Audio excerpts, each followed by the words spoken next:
भगवान विष्णु जितने भी अवतार हुए हैं जो हुए हैं उनकी कहते हैं पूरी पृथ्वी जो है भगवान विष्णु की पत्नी है। लेकिन अवतार भारत में क्यों हुए? बहुत से लोग ये बाहर के जो विदेशी लोग ये डाउट करते हैं कि ऐसा क्यों? क्योंकि भारत भूमि विश्व का हृदय है और जो अच्छे जो विचार हैं वो हृदय में ही उत्पन्न होते हैं। भाव जो है भावनाएं वो दिल में ही उत्पन्न होती है। तो भारत भूमि को गायत्री देवा की गीत गानी धन्यास्ते भारत भूमि भागे। विष्णु पुराण में स्पष्ट है कि भारत जो भूमि है वो बड़े पूर्व पुण्यों के प्रताप से मिलती है। यहाँ जन्म हो जाना और जन्म में भी मनुष्य के रूप में और मनुष्य रूप में जन्म होके भी अच्छे लोगों का साथ हो जाना। ना तो भारत भूमि में भी ऐसे प्रदेश हैं जहाँ एक सात्विक व्यक्ति को जाने की मनाही है। धार्मिक यात्रा के बिना भारत के उन प्रदेशों में व्यक्ति ना जाए, ऐसा शास्त्रों में लिखा है। क्योंकि वो प्रदेश मांसाहारी प्रदेश है, वहाँ जाने से व्यक्ति शुद्ध नहीं रहता। और कोई धार्मिक यात्रा के लिए चला भी जाए, कलिंग आदि जो बंग आदि देश है, चला भी जाए तो कहते हैं यहाँ आने के बाद घी से स्नान करो, गंगा जल से स्नान करो, तब व्यक्ति पवित्र होता है। और हम तो भारत भूमि में भी हरियाणा प्रदेश जहाँ पे वेदों की रचना हुई, सरस्वती नदी और कहीं नहीं है विश्व में। हरियाणा के जो तीर्थ हैं कुरुक्षेत्र के समस्त तीर्थों में सरस्वती नदी का प्रवाह है और सरस्वती के किनारे ही वेदों की रचनाएं हुई हैं। तीतरम जो गांव है, तैत्तिरीय उपनिषद वहाँ लिखे गए हैं, तैत्तिरीय शाखा वेद की, और बाकी ग्रंथों का भी निर्माण यही हुआ। धर्म क्षेत्र के नाम से हरियाणा की जो भूमि वो प्रसिद्ध है। तो इसमें आपका जन्म और अच्छे लोगों का साथ, ये बड़ी बात है। क्योंकि जन्म हमारे हाथ में नहीं है। भगवान कहते, भगवान ने क्या कृपा करी? भगवान ने ये कृपा करी कि हमें मनुष्य के रूप में जन्म दे दिया। ये कृपा उसकी है और दूसरी हमारे हाथ में है। महापुरुषों के साथ बैठना, वो महापुरुष कैसे उठते हैं, कैसे बैठते हैं, कैसे जीवन जीते हैं, उनके पास रह के वो चीज सीखने में आएगी। कहने सुनने से नहीं आती। उनके पास बैठोगे घड़ी दो घड़ी तो मन को शांति होगी और ये दिखेगा कि इस व्यक्ति में कितने गुण हैं, ये मेरे अंदर भी आने चाहिए। क्योंकि भीष्म के बारे में है, अन्य महापुरुषों के बारे में भी, कि वो जब जा रहे थे इस पृथ्वी से, धराधाम से जा रहे थे, तो बड़े सात्विक पुरुष थे। और वो जब नरक के पास से गुजरे तो बहुत शोर हो रहा था और फिर शांति हो गई। और जब वो आगे चलने लगे तो जितने नरक में जीव थे वो चिल्लाने लगे कि आप थोड़ी देर और रुक जाओ, क्योंकि उधर से जो हवा आ रही है आपके शरीर से स्पर्श करके, हम लोग बड़े जल रहे थे अग्नि में। पाप की जो अग्नि है, हमें बड़ी शांति मिली।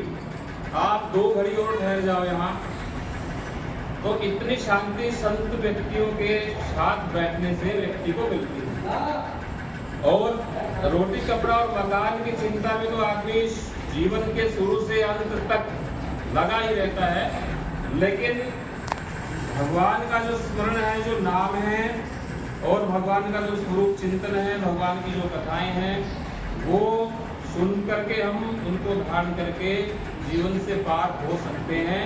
जीवन कोई बहुत बड़ा नहीं है और जो रिश्ते नाते वो भी कोई ज़्यादा इतने महत्वपूर्ण नहीं है। जब यहाँ से विदा होते हैं पता नहीं रहता कौन कब कहाँ किस अवस्था में अगला दिन निकलेगा ना निकलेगा।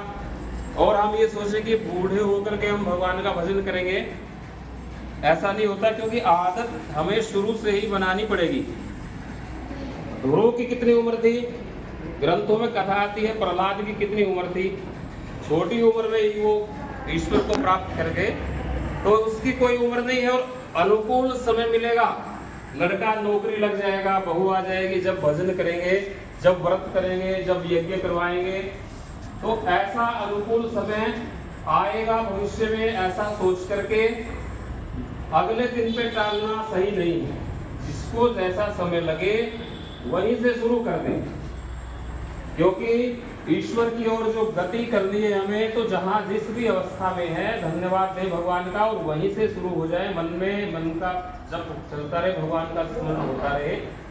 अनेकों पाप जाने अनजाने में हमसे होते रहते हैं। जैसे बिना बोए भी जमीन में झाड़ अपने आप पैदा हो जाते हैं, घास फूस पैदा हो जाती है, ऐसे ही मन में जीवन में बिना जाने बिना समझे भी अनेकों पाप कर्म हो जाते हैं। उनकी शांति का उपाय भगवान की कथाएं हैं, सत्संग है।